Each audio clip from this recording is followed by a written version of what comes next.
Bonjour à toutes et à tous et bienvenue dans une nouvelle émission Z Responsible Invest. Dans les cas d'investissement durable, l'émetteur du produit financier indique qu'il financera une transition particulière ou un projet durable.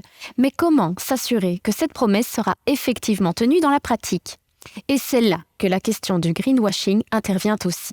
Avant d'entrer dans les détails, petite introduction de Sophie Brassine de Forum et Tibel. ESG, RSE, ISR, produits vert clair, produits vert foncé, article 8, article 9 et j'en passe.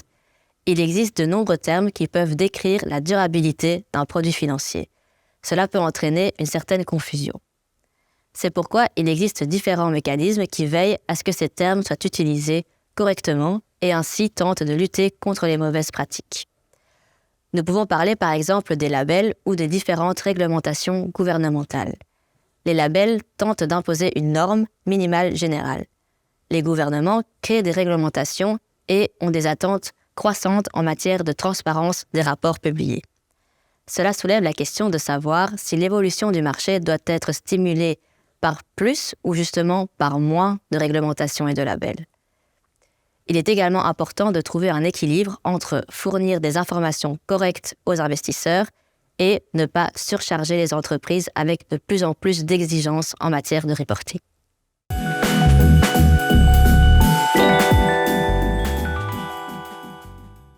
Dans cet épisode, nous discutons des rapports sur les investissements durables et pour cela, nous avons le plaisir d'accueillir à nouveau sur ce plateau 4 experts qui nous ont rejoints. Caroline Palumbo de BNP Paribas Fortis, Christelle Coles de Belfius Investment Partners, Florent Griffon de Degroof Petercam Asset Management et Vincent Copé du groupe Argenta. Alors bienvenue à tous les quatre, merci de m'avoir à nouveau rejoint dans ce studio.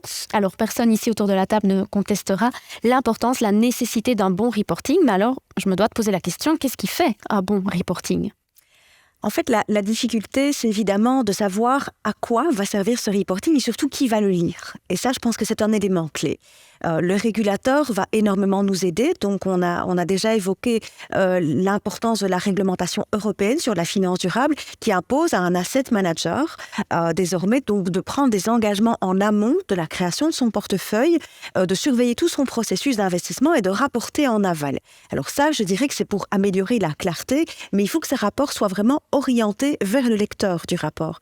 Et ce lecteur, dans la mesure où l'ESG est un concept assez neuf, il a une mauvaise compréhension globalement de son impact. On a évoqué l'environnement qui est assez bien compris dans sa globalité, mais pour le S, pour le G, comment faire de la pédagogie pour être certain qu'il va comprendre effectivement l'importance de chacun des piliers. Donc cette pédagogie dans le rapport, pour moi, elle est essentielle. Il y a de la transparence, mais aussi beaucoup de pédagogie. Une pédagogie rigoureuse qui doit trouver un peu un juste équilibre entre les données précises et la facilité avec laquelle le lecteur va pouvoir les capter et surtout que ce rapport soit orienté vers son profil et ses préférences, puisque la réglementation européenne désormais impose de tester les préférences de l'investisseur. Et alors, chez Argenta, est-ce que vous rejoignez aussi cette logique ? Oui, en fait, on a déjà fait dans le secteur financier des progrès au niveau du reporting, c'est clair, mais c'est aussi clair qu'il y a encore du chemin à faire. En fait, de l'autre côté, on plaide pour une double approche. C'est-à-dire qu'on plaide pour un reporting technique, détaillé, mais plutôt destiné aux régulateurs, aux contrôleurs. Et d'un autre côté, un reporting plus synthétique et plus compréhensible vis-à-vis de la clientèle, en respectant des principes tels que la clarté, la transparence, la simplicité. Parce que c'est vrai que le problème qu'on a actuellement, c'est que les investisseurs et les clients sont confrontés à toute une série de nouveaux concepts. On leur parle de taxonomie, d'ESG, d'SDG, et clairement, ils ont du mal à comprendre, à comprendre les nuances, à distinguer l'arbre au milieu de la forêt. Et donc, c'est un peu dommage parce qu'évidemment, vous savez, on se méfie toujours un peu de ce qu'on ne comprend pas bien, c'est naturel. Et là, évidemment, on risque de rater l'objectif final qui est en fait de diriger le plus de capital possible vers les investissements durables et on risque de moins y arriver si on ne parvient pas à plus de transparence et de clarté vis-à-vis de la clientèle. Pour rajouter à cela, on peut peut-être encore dire mesurer, c'est savoir.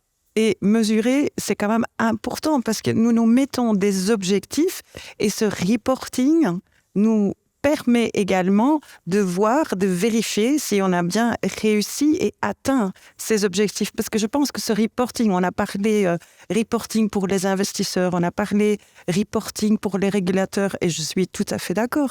Un bon reporting, pour vous, c'est quoi? C'est un reporting qui répond à vos besoins, pas aux besoins de quelqu'un d'autre. Et c'est clair que dépendant du lecteur du rapport, on aura d'autres informations à utiliser ou à reporter, à publier. Mais je pense qu'également pour le monde de l'asset manager, pour le monde de l'investisseur institutionnel également, il est important de comprendre les différents indicateurs qui sont dans les reporting et de vraiment s'assurer que tous ensemble, en utilisant les mêmes standards de reporting ou au moins déjà la même terminologie dans notre reporting, ça permet une meilleure comparabilité aussi et une meilleure compréhension de nos investisseurs. Et je crois qu'in fine, ça doit être quand même un des objectifs d'un reporting. Et quelle est la principale attente qu'on a alors au niveau européen? Principalement plus de clarté?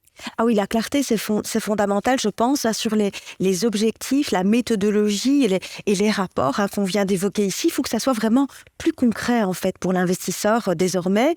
Alors, je pense aussi, on parlait de comparabilité, que ça peut stimuler une concurrence saine à partir du moment où on va avoir accès aux mêmes données. On va, entre asset managers, peut-être un petit peu se challenger sur la qualité de nos rapports. Ce que moi, je vois aussi dans la réglementation, c'est cette approche par risque, en fait, puisqu'il y a 2 grands types d'approches qui sont privilégiées. Et la notion de risque, c'est une notion qui convainc davantage encore de gestionnaires de portefeuille qui sont plutôt accrochés à l'analyse financière. Quand on leur parle de risque ESG, ça matche tout de suite plus facilement.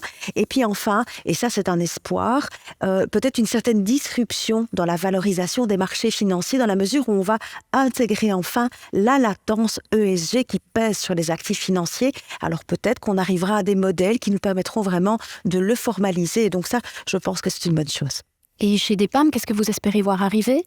Alors, d'une manière générale, on est évidemment très content de voir l'effort du régulateur pour lutter contre l'écolo-blanchiment, le greenwashing, effectivement, pour apporter plus de transparence aussi aux clients, aux prospects, lorsqu'ils doivent faire leur choix sur des produits d'investissement. D'une manière générale, on voit aussi que le régulateur met l'accent vraiment sur l'éco-blanchiment. Récemment, l'ESA, donc les 3 régulateurs, marchés banquiers, d'assurance et des marchés financiers en Europe, demandait aux maisons de gestion de fournir des exemples d'éco-blanchiment, de greenwashing. C'est une manière de faire un peu pression quand même, de nous signifier qu'ils font attention à ça. Et c'est une très bonne chose. Alors simplement, les points qui nous semblent aussi importants, c'est de s'assurer effectivement que la régulation européenne est implémentée de manière juste et homogène selon les différents pays. C'est en train de se faire de plus en plus. Il nous semble aussi qu'il faut faire attention un peu à la complexité quand même. Et donc, ce n'est pas non plus une très bonne chose, ça n'est pas servir le développement de l'investissement durable si chaque régulateur vient avec sa propre régulation en plus de la régulation européenne, parce que ça rend les choses compliquées, complexes, et en fait, ça renchérit aussi un peu le ticket d'entrée pour les maisons de gestion qui voudraient faire de l'investissement durable. Donc, je pense qu'ils sont au courant de ça, mais il faut y faire attention. Effectivement, on parlait de comparabilité, le fait d'avoir des groupes d'indicateurs ESG, donc de durabilité, qui soient un peu les mêmes pour tout le monde, qui soient sélectionnés, peut-être demandés par le régulateur, et voilà, sélectionnés pour leur qualité et aussi pour la disponibilité des données, c'est une bonne chose. Ça permet justement de voir plus clair si jamais un portefeuille d'investissement est bien positionné ou pas d'un point de vue de durabilité. Il y a une question aussi, c'est un peu la question des entreprises en transition, donc qui ont un point de départ qui est peut-être pas très bon en matière de durabilité, mais qui investissent beaucoup pour se recentrer très vite. Donc ça, c'est une question légitime. Alors, il faut voir comment on la traite. Mais voilà, au Royaume-Uni, la FCA, donc la Financial Conduct Authority, a créé une catégorie spécifique sur les fonds investis dans des entreprises en transition. C'est peut-être une question qu'on doit se poser en faisant attention au risque d'éco-blanchiment toujours.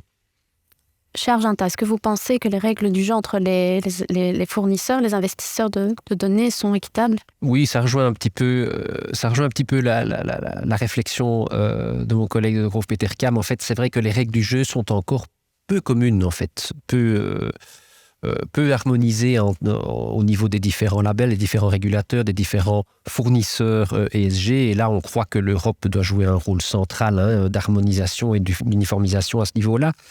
Et puis je rebondirai aussi sur les entreprises parce que je crois que toutes les institutions financières, pour le moment, font face aussi à une difficulté vis-à-vis des entreprises pour la récolte des données et pour la communication de la part des entreprises des données qui nous sont nécessaires pour établir nos scores ESG, entre autres. Et là aussi, l'Europe peut jouer un rôle important. Il peut jouer un rôle important d'uniformisation, quand même aussi un rôle important de coercition, pour pousser les entreprises en fait à la fourniture de ces données qui nous sont en fait indispensables pour faire notre travail de manière correcte et efficace au niveau de l'investissement durable. Alors, du coup, est-ce qu'on peut parvenir à un investissement durable sans qu'un mécanisme de contrôle ou un label obligatoire ne soit imposé ? C'est une très bonne question, je trouve. S'il existe des lignes directrices qui doivent être respectées, très clairement, des mécanismes de contrôle pour vérifier si tout est bien respecté sont quand même toujours utiles. Mais n'oublions quand même pas qu'avant l'arrivée de cette réglementation européenne sur l'investissement durable, il y avait déjà de l'investissement durable. Parce que d'un point de vue rendement et bénéfices futurs, en fait, ça a toujours été une bonne idée d'investir dans des entreprises qui viennent avec des solutions en fait, aux problèmes auxquels notre société est confrontée. Donc, pour moi, oui, les mécanismes de contrôle sont nécessaires, mais ce n'est pas la seule chose. Il doit y avoir aussi, je dirais, la bonne intention de tous les participants du marché pour y aller et pour y arriver. Après, je dirais comme dernier point, ce qui est important quand même, c'est une harmonisation. La réglementation européenne nous permet maintenant d'aller un peu plus dans cette harmonisation, mais il faut effectivement éviter, je dirais, des circonstances différentes dans différents pays, comme c'est aujourd'hui aussi le cas avec les labels pour les fonds, où on peut avoir des différents critères qui sont utilisés dépendant du label. Donc, je dirais plus d'harmonisation, s'il vous plaît. Pour moi, pas besoin d'un label obligatoire depuis qu'on a la réglementation, et si elle évolue encore un peu, pour nous rajouter encore plus de clarté.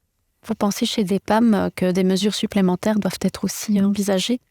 Nous pensons que les labels, l'audit par des tierces parties, c'est un bon complément de ce que la réglementation actuelle apporte. Donc la réglementation, elle est utile, il nous semble qu'elle était nécessaire. Elle met l'accent sur la transparence. C'est un bon point de départ. On s'attend quand même à ce qu'elle soit, c'est même certain, elle sera amendée et améliorée dans les prochaines années. Donc, notamment, par exemple, il y a la question un peu de la définition de l'investissement durable. Qu'est-ce qu'un investissement durable ? Concrètement, dans un portefeuille, c'est encore laissé assez largement à la discrétion de chaque maison de gestion. Et donc ça, évidemment, c'est un biais potentiel important. Donc il y a un certain nombre de petits ajouts qui vont être faits, petits correctifs qui vont être apportés et qui amélioreront très certainement le cadre réglementaire. Donc voilà, c'est un bon départ et ça va continuer le régulateur va continuer à accompagner en fait les maisons de gestion sur le développement et la maturité des pratiques de gestion responsable et durable. Et donc ça, c'est une bonne chose. En tous les cas, une chose est sûre, c'est que les critères d'évaluation et le reporting continueront d'évoluer. Merci à tous les 4 d'avoir participé à ce débat. Merci également à nos téléspectateurs de nous avoir suivis. On se retrouve très prochainement dans un nouvel épisode de Z Responsible Invest.